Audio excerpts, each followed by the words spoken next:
Santé et chocolat.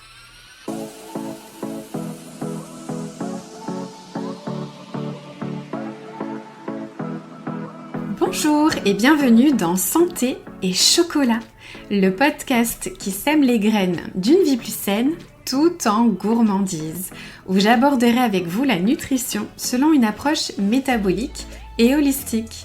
Je suis Céline Faustin, diététicienne nutritionniste depuis 2005, spécialisée dans le rééquilibrage alimentaire avec des notions de psychonutrition et de micronutrition. Derrière chaque épisode se cache un peu de mon parcours, mon histoire avec la nutrition, mais aussi beaucoup d'expériences vécues auprès de mes patients.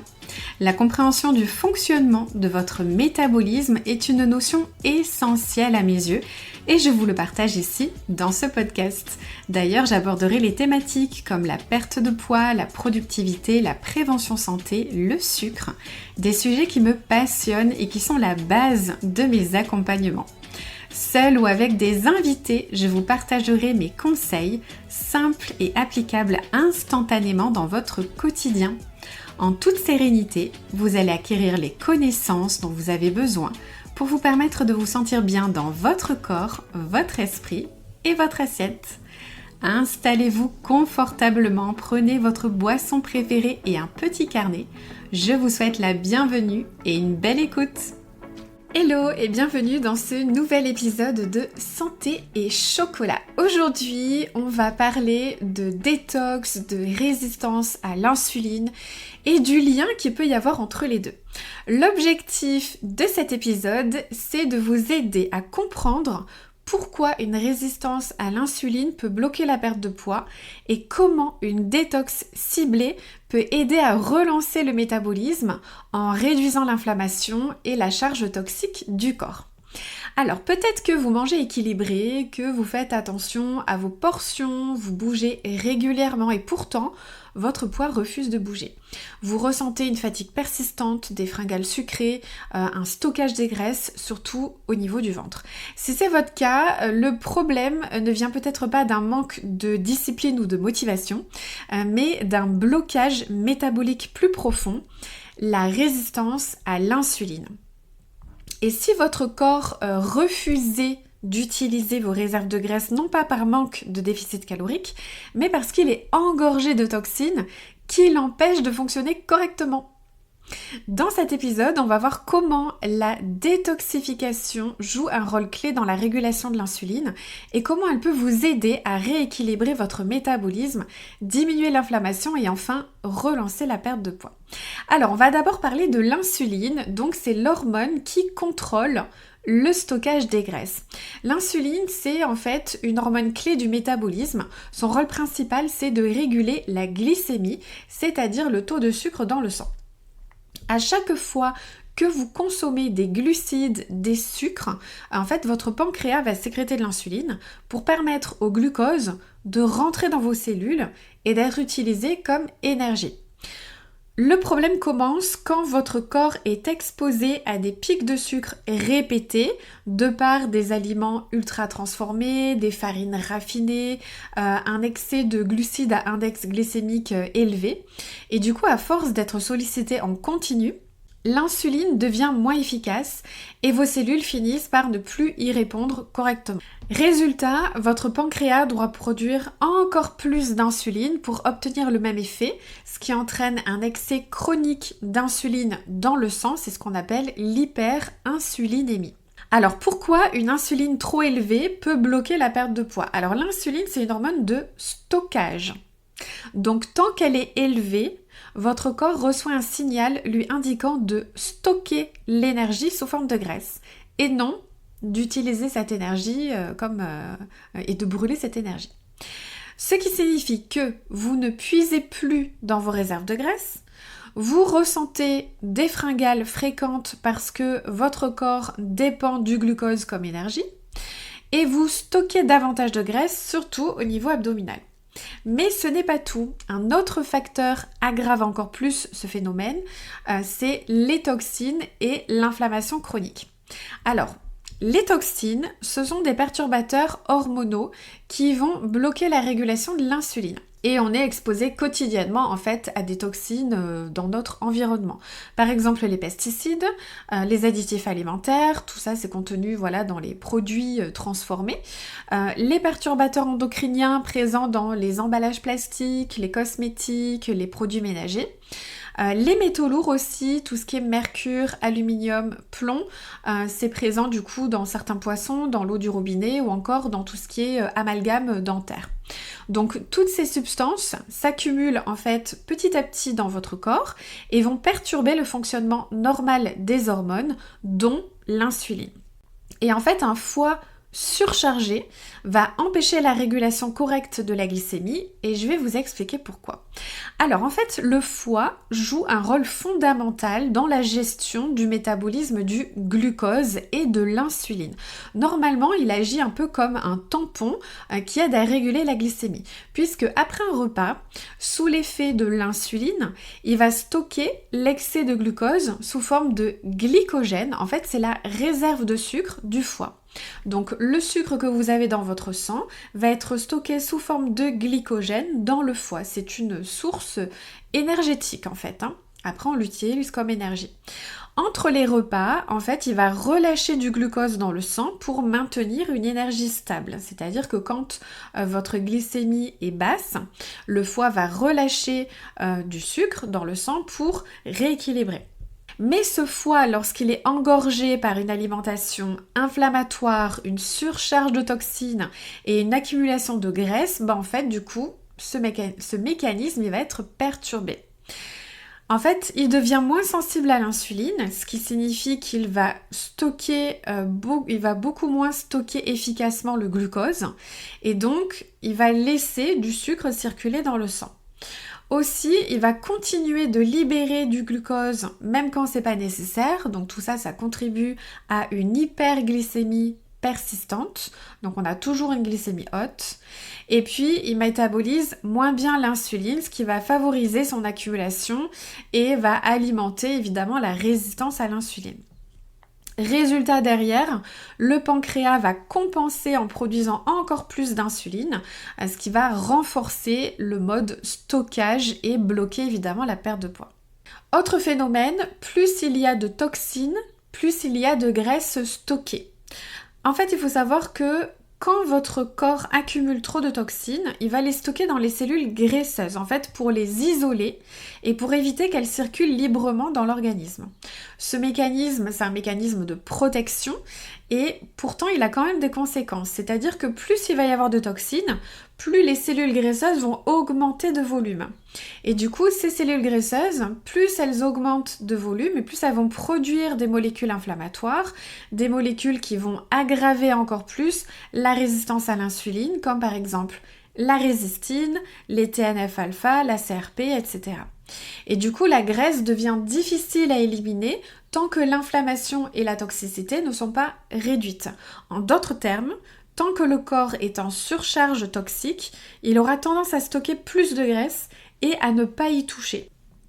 Si votre foie est surchargé et que votre corps est en mode stockage, finalement, réduire les calories, ça suffira pas. Ce qu'il faut, c'est réduire la charge toxique et améliorer la sensibilité à l'insuline pour que votre métabolisme puisse enfin fonctionner normalement. Donc pour moi, il y a 3 piliers pour arriver à tout ça. C'est faire un peu une détox. Donc déjà, d'alléger le travail du foie. Donc en favorisant par exemple des aliments riches en composés soufrés, comme le brocoli, l'ail, le radis noir par exemple. Les aliments qu'on connaît pour être bons pour le foie. Aussi, vous pouvez ajouter un petit peu de citron, de curcuma, du gingembre en fait pour stimuler la détoxification hépatique. Boire suffisamment d'eau aussi pour éliminer les toxines. Pensez aux oméga 3 et aux plantes comme le chardon-marie, voilà des choses comme ça qui sont connues pour le foie pour vous aider justement à alléger son travail. Deuxième point important, ça va être du coup de réduire l'inflammation et de rééquilibrer l'insuline. Donc pour ça, je vous conseille d'éliminer les sucres raffinés et de privilégier les glucides à index glycémique bas.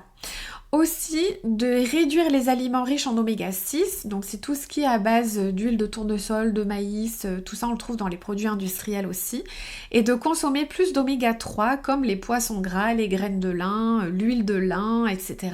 En fait ce qu'il faut c'est rééquilibrer le ratio oméga 6, oméga 3. Aujourd'hui dans notre alimentation on mange beaucoup trop d'oméga 6 et pas assez d'oméga 3, ce qui fait que ce ratio est déséquilibré, et quand ce ratio est déséquilibré c'est pro-inflammatoire. Autre conseil que je peux vous donner, c'est de consommer plus d'antioxydants pour limiter l'impact des toxines sur les cellules. Donc les antioxydants, c'est tout ce qui est fruits et légumes frais, évidemment.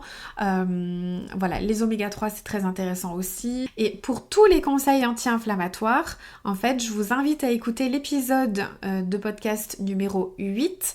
J'ai dédié un épisode entier sur l'alimentation anti-inflammatoire, donc je vous invite à aller l'écouter. Il est très complet. Donc c'est l'épisode numéro 8.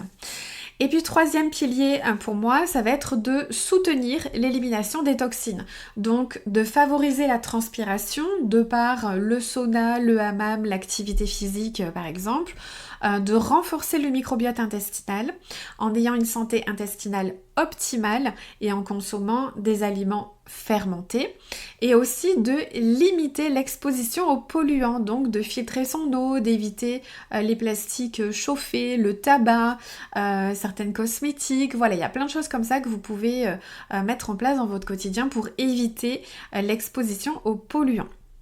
Donc je récapitule par rapport aux 3 piliers pour une détox efficace. Ça va être d'alléger le foie, donc avec des aliments connus pour aider le foie, donc tout ce qui est crucifère, l'ail, le radis noir, etc. D'ajouter tout ce qui est curcuma, gingembre, citron pour stimuler la détoxification hépatique. Boire suffisamment d'eau évidemment pour éliminer les toxines, et penser aux oméga 3, ça peut être sous forme de complémentation. Ensuite, deuxième pilier, ça va être de réduire l'inflammation et de rééquilibrer l'insuline, donc pour vraiment quelque chose de très complet, je vous invite à écouter l'épisode numéro 8 du podcast.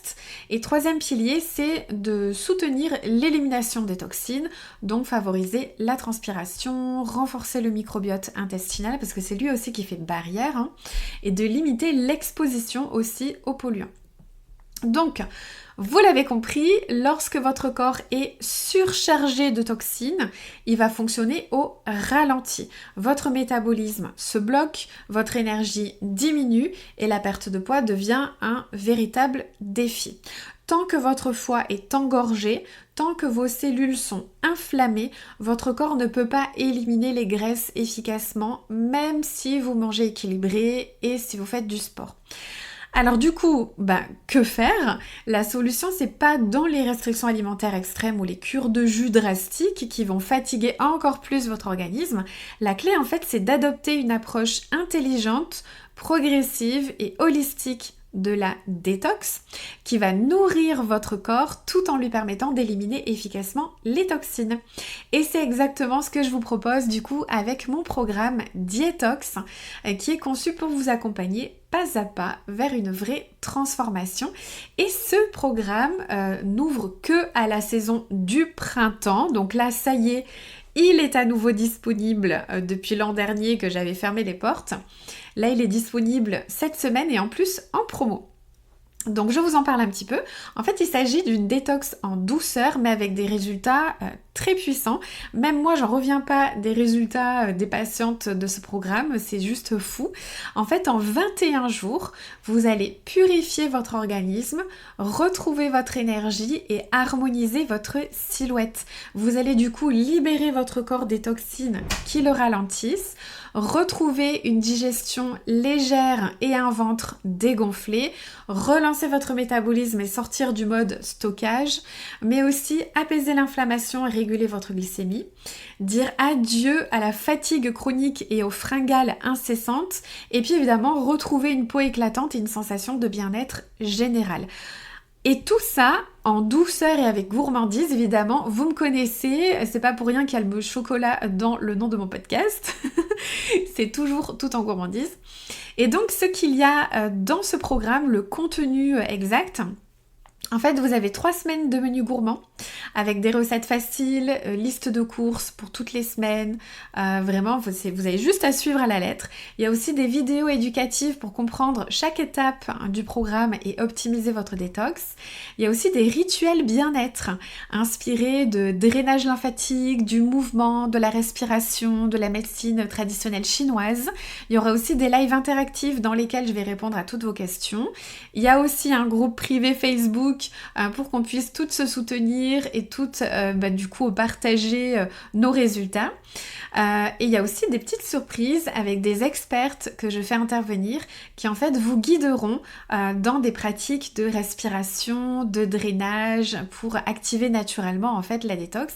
Donc c'est pas juste un programme de détox, c'est vraiment une reconnexion avec votre corps, une façon de retrouver un équilibre durable et c'est un très bon moyen de relancer votre métabolisme pour une perte de poids. Et du coup, ce programme, il est en offre de lancement cette semaine à moins 30% jusqu'au 16 mars, donc jusqu'à dimanche, il est à moins 30%. Ensuite, vous pourrez quand même vous le procurer, ce sera à moins 20% entre le 17 mars et le 11 avril. Et puis ensuite, il disparaîtra du coup pour revenir au printemps 2026. Donc c'est l'occasion idéale de donner à votre corps ce qu'il mérite avec un programme conçu pour vous accompagner en douceur et en profondeur. Donc si vous sentez que c'est le bon moment pour vous, je vous invite à nous rejoindre dès maintenant. Toutes les infos et l'accès au programme sont disponibles via le lien en description de cet épisode. Et sachez d'ailleurs que je fais la détox en même temps que vous à partir du 17 mars et pour 3 semaines. Donc pour 21 jours, je la fais en même temps que vous. Après évidemment, vous pouvez la commencer quand vous voulez, il n'y a aucun souci. Je serai là dans le groupe, on sera tout ensemble jusqu'à à peu près fin avril parce qu'après on sera plus trop dans la saison du printemps par rapport aux aliments que je conseille d'avoir et tout, ils seront peut-être moins de saison, donc voilà, je vous invite à la faire entre le mois de mars et le mois d'avril. En tout cas moi je serai présente pour vous aider. Voilà, c'est donc la fin de cet épisode sur le sujet de la détox et de la résistance à l'insuline. Vous voyez que beaucoup de choses en fait dans notre corps sont interreliées et qu'il y a quand même d'autres choses que juste la restriction calorique et le sport qui peuvent vous aider justement dans votre perte de poids. Et donc pour ma part, je vous retrouverai avec grand plaisir dans un prochain épisode. En attendant, si l'épisode du jour vous a plu, s'il vous a inspiré et motivé à prendre soin de vous dans votre quotidien, n'hésitez pas à le partager autour de vous, ainsi qu'à laisser une jolie note et un avis si vous souhaitez soutenir le podcast. Et n'hésitez pas évidemment à partager le programme de détox de printemps. Si vous le faites ou que vous le faites pas, si vous savez que ça pourrait aider quelqu'un dans votre entourage, n'hésitez pas du coup à lui partager le lien. Voilà, à très vite!